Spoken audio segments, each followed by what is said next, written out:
What's going on, YouTube? It's your boy Jeremy Wormy, and we had some interesting things come out said by a very prominent individual within the Hollywood community, once known as a Hollywood king, a man that basically whatever he says used to go, and he was a hero amongst many. My glasses are looking all kinds of wonky, but I'll fix that later. He was a hero for many. He was one of the cool kids. He was one of the awesome people. He was one of the guys that created films that touched people's hearts. And then he got woke very early on. Who am I talking about? Steven Spielberg. Steven Spielberg is an auteur. He has made some amazing films. He's made some amazing movies that have touched our hearts, that have done really cool things with, and people really do love.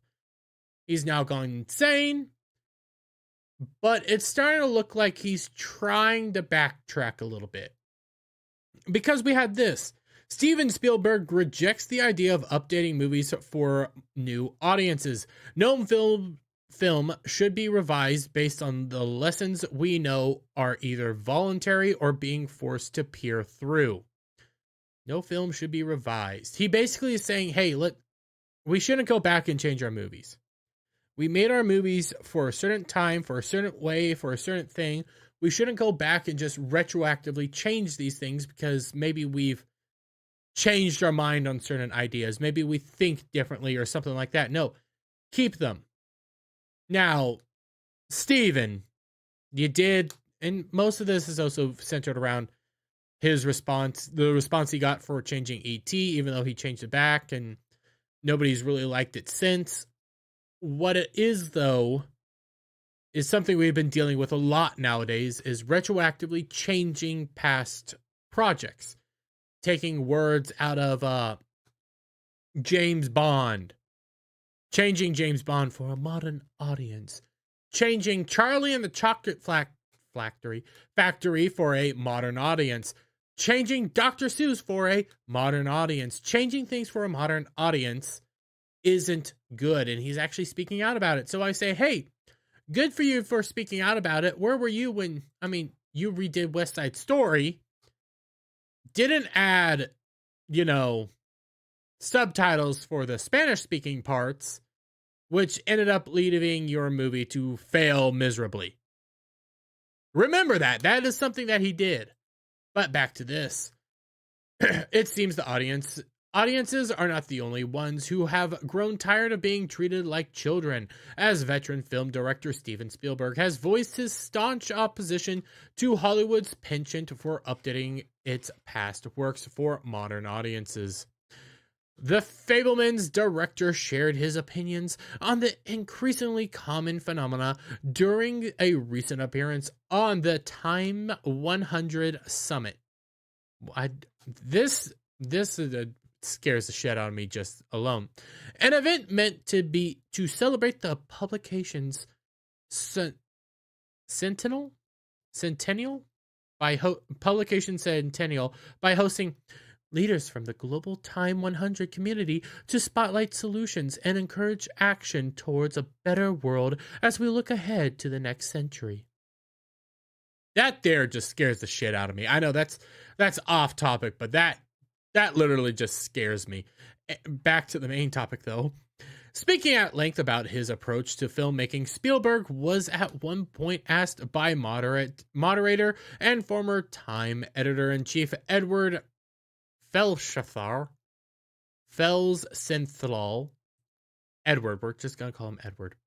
If there are films you would edit, looking back at them, is there something you would have done differently?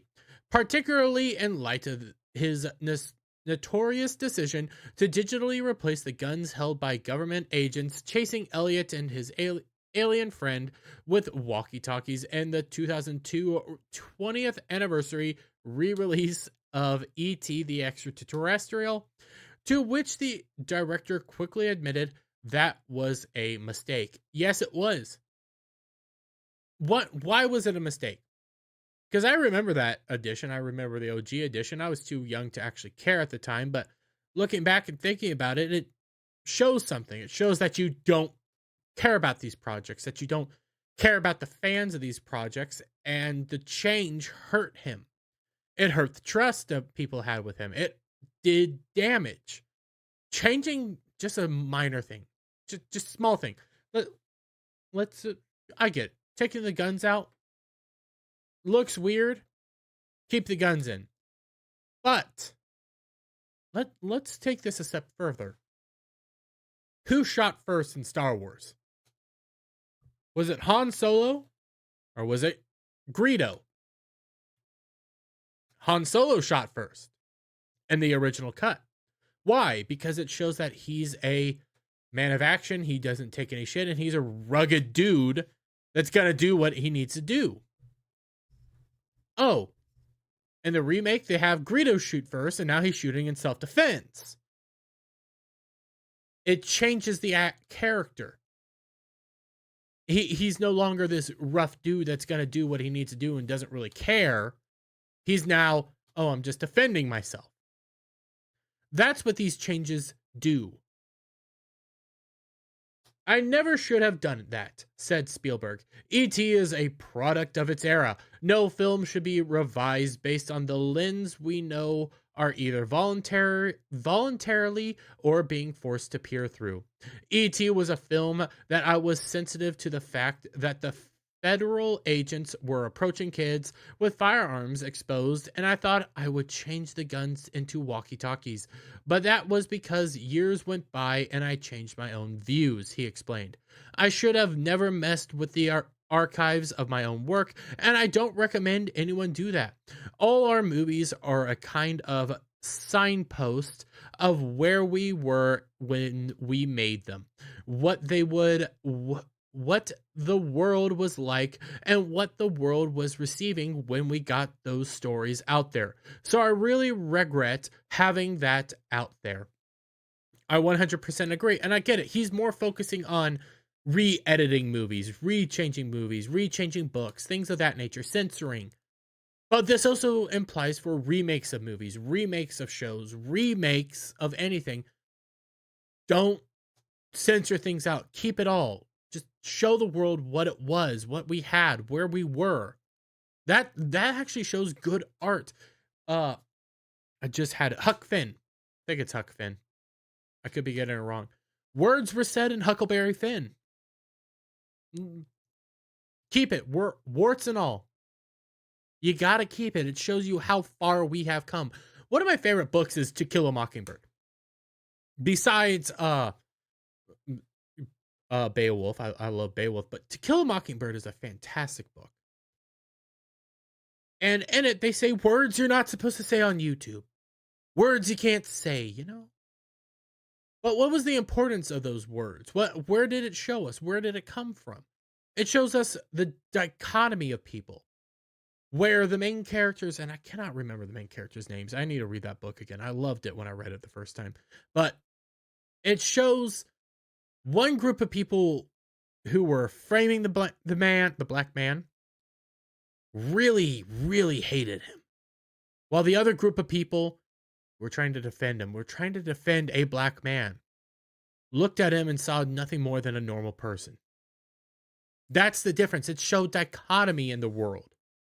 It showed differences. That's why some of these awful words we can't say today need to say in books, because it shows, hey, this is why they were awful. This is why we didn't do this stuff. Because we don't view this stuff the same way anymore. Informed by Edward, I think it was, that censors were taking certain language out of Roald Dahl's Charlie and the Chocolate Factory, Spielberg was then pressed on whether he thought all art should avoid trying to retroactively apply today's standards to yesterday's work, promoting the Ready Player One Hell's Man to exclaim, "Nobody should ever attempt to take the chocolate out of Willy Wonka ever, or the vanilla, or any other flavor out of anything that has been written. It is absolutely, for me, it is I'm going to butcher this word. Synchronistic. No. Sacrosanct. Sacrosanct. I got it. Sacrosanct. It's our history, our culture, our cultural heritage. Warts and all, interjected Edward. Yeah, agreed Spielberg. I do not believe in censorship that way. Well, you have. I mean, yeah, you changed West Side Story greatly, but what he's saying is true. What he's saying is the same thing we've been saying for years now. Don't change this stuff. Just because, and I'm taking this to the OG position, just because the naughty words were said in books from long ago doesn't mean we need to take them out. Doesn't mean you need to censor those books. Doesn't mean you need to change those books. No, keep those books in so you can see where we have come from. Keep those stories in. Keep all that in. And it then retroactively goes forward. Don't make a character gay for the sake of making him gay. Don't make a character black for the sake of making him black. Keep these stories as they were. Keep the original point. That is our argument. I'm glad to see Spielberg's here finally. I don't know how long he's going to stay. But hey, glad to have you here. I'll leave it there though. Give me your guys' thoughts on all this down below. If you like this video, give it a thumbs up. Share it out with friends. Hit that subscribe button. Hit that notification bell for every time I put out a new video and go live, guys. And I'll see you all on the next one. Bye for now.